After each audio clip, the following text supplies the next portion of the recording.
ఓం నమ శివాయ. మీరు చూస్తున్న ఈ భారీ శివలింగం సహస్ర శివలింగం, ప్రపంచంలోనే అతి పెద్దది. ఈ శివలింగం తయారు కావడానికి దాదాపు 3 సంవత్సరాలు పట్టింది.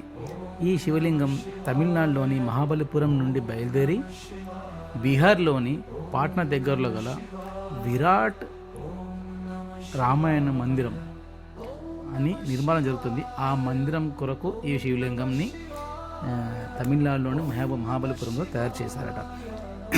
దాదాపు ఈ శివలింగం బయలుదేరి ఈ రోజు వరకు 15 రోజులు గడిచింది. ఈరోజు మన ఆదిలాబాద్లో దర్శనం ఇచ్చింది. మన ఆదిలాబాద్లో చాలామంది వెళ్ళి దర్శనం చేసుకున్నారు శివలింగాన్ని. నేను కూడా దర్శనం చేసుకోవడం జరిగింది. అసలు ఈ శివలింగం ఎందుకోసం అంటే బీహార్లోని విరాట్ రామాయణ మందిరం ఉంది. అది ప్రపంచంలోనే అతిపెద్ద మందిరంగా నిర్మాణం కాబడుతుంది. ఈ